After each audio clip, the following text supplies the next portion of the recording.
Today I thought I would just go a little bit into ancient history, yeah, and then come to where we are today. Okay, so all of you have heard of the Varaha Avatar? Yes? If you have not, which country are you in? The Varaha Avatar is when Lord Vishnu, right?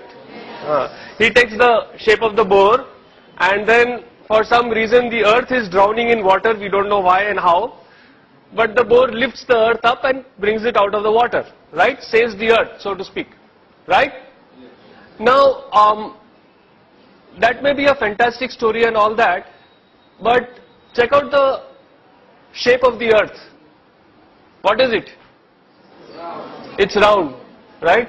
Which means that more than 10,000 years ago, we knew that the earth was round. Yes? Which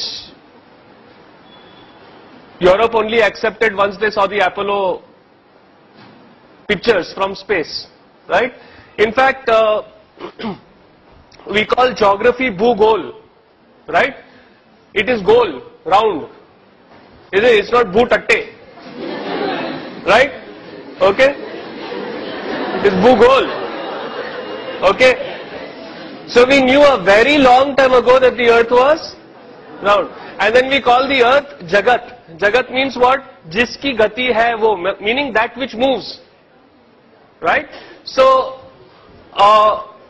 we knew that the earth was round. We knew that it was not stationary, that it was moving. And this was thousands of years ago. Yes? Interesting, huh? Okay. Okay. Let's go a little bit into space. Now there is this star called Antares. Okay, Antares. Ares means Mars. Red. This is also a red star, so it is called Antares. We like Mars. Okay. Now it is the 15th or 16th brightest object in the sky. Alright. Yet our elders, our ancients, they called it Jeshta. Okay. Now what does Jeshta mean? You know what Jeshta means? Jeshta means the biggest, the oldest, the eldest. Now why would they call the 15th brightest object? Meaning there are many more brighter objects than this star in the sky. Why would they call it the biggest? Yes? Intuitively, something that is brighter should be bigger. Yes or no? Right? But they called this one, the 15th brightest, they called it the biggest. Turns out they were right. It is 40,000 times bigger than our sun. In fact, it is one of the biggest objects known to man. Yes?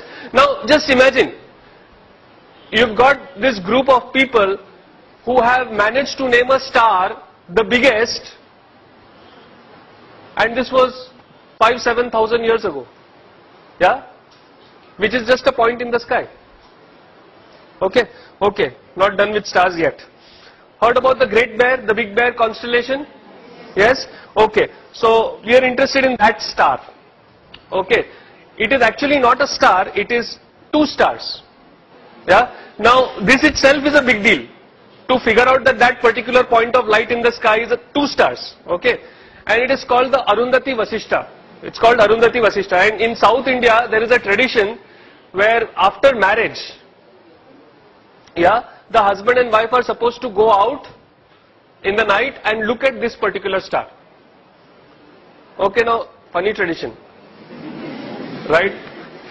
Okay. Now most twin star systems rotate like this, like one star is in the middle and the other star is going around it. This is definitely not the way a husband and wife should be. Isn't it? Right? But Arundhati Vasishta, this particular system moves like that. Now, first, to figure out that that is a twin star system. Second, to figure out that it rotates in this way and not in that way. This is not something which is easy or obvious, is it? Yes? Third, to do it without telescopes. Yeah? Okay, metallurgy. Dinesh is BTech Metallurgy from IIT Bombay. You know, there are these pillars which are rust proof in India. Do you know about them? The most famous one is in front of Qutub Minar. Yes? This is 1,000-year pillar, 1,000 years old, and even the pollution of Delhi has not touched it. Yeah, it is still not rusting. Yeah, and the other one, this is near Bangalore in Kollur. Yeah, where there is 750 centimeters of rain a year, 6 to 8 months a year, and this has been there for 2,400 years. Yeah, and it is rust proof, no rusting. About the second pillar, what is more interesting is it was not built by any expert. It was built by the tribal, the aboriginals of that area to welcome Adi Shankaracharya when he came to their village. Yeah. So this technology was there, not even with like the learned Brahmins or something like that. It was available to the tribals. Yeah. Then there is this mystery of zinc. You know, India held the sole knowledge of how to remove zinc from zinc ore for 4,000 years. Yeah, because zinc, it's a very, very interesting thing. Zinc, from the ore, the zinc becomes liquid at 997 degrees Celsius. But that same zinc then vaporizes and becomes gas at 1000 degrees Celsius. So it is only a 3-degree window that you have to pull that zinc out. And it is incredibly difficult. Yeah? You know what we did? It was very interesting. See, usually if you see a furnace, kya hota hai? There is the furnace and then something is coming out and being accumulated. Isn't it? This is the way most distillation is done. Yes or no? You've got the heat from the bottom and something comes out and it is collected. Now, when the heat was coming from the bottom, what would happen? The zinc would become liquid. It would go down or it would just evaporate and go out. Right? So what did these people do? They turned it upside down. They put the heat on the top and they put an ice bath below it, cold. So it would come down, then it would go in the cold, it would solidify and you would get the zinc. Yeah? For 4,000 years we kept this technique secret over here. Yeah? All the zinc in the world was made only by India. Nobody else could make it only. Yeah? Then one Chinese fellow stole it. Yeah? And then one British fellow stole it from the Chinese. So there was this guy called William Champion who made the first zinc distillery in Great Britain in the year 1543. Before that, for 4,000 years, if you wanted zinc, you had to come to us. Now, this is a nice shloka in the praise of Lord Krishna. When you look at this shloka, do you think that there is anything special about it? It is like all other shlokas. Oh Krishna, you are great, you are this, you are that. Yes or no? Right?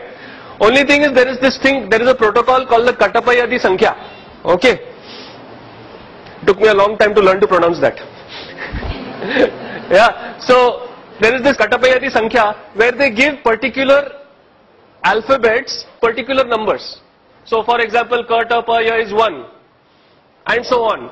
And then if you substitute these numbers in this shloka, you know what you get?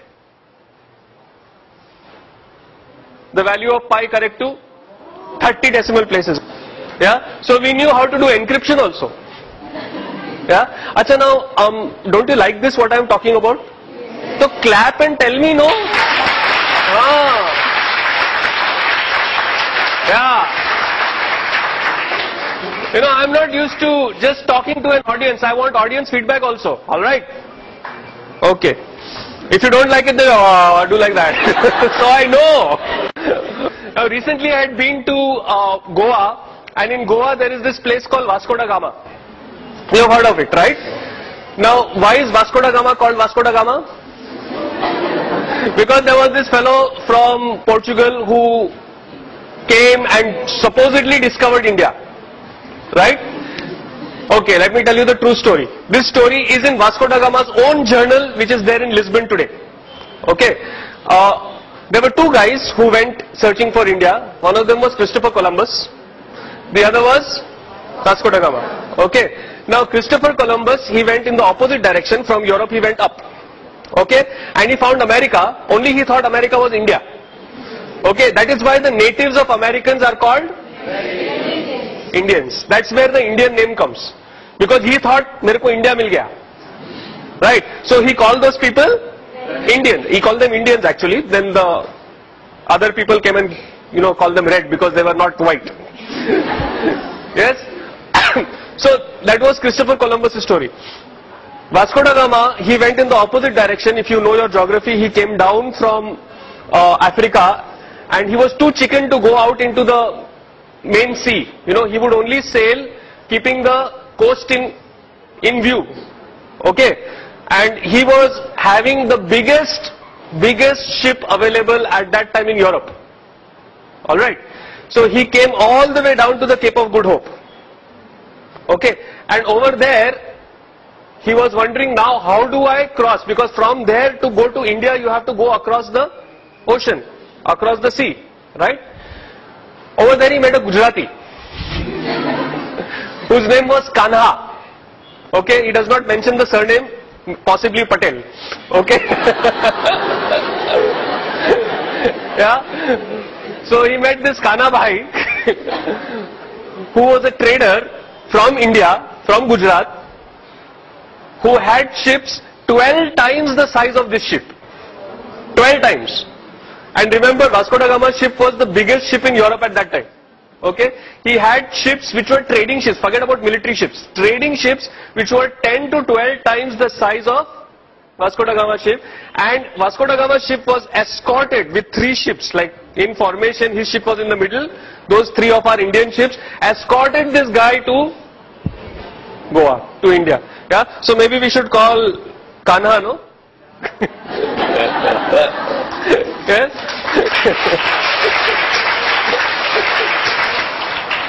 No, I mean, we could go on and on and on. The amount of history, the amount of knowledge that this country had was phenomenal. Absolutely phenomenal. Yeah? And what was even more phenomenal was these guys had this knowledge 5, 7, 10,000 years ago. And this wealth that our country has, I will not say had, this wealth that our country has was systematically destroyed by the British when they came here.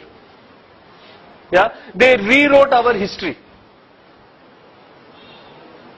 So that when they left us with a legacy of being ashamed of our own culture and our own tradition. Yes, in Delhi we know this very cute old couple.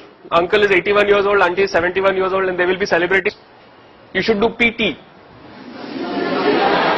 But unfortunately, do you see that even in today in schools you do PT, you don't do yoga?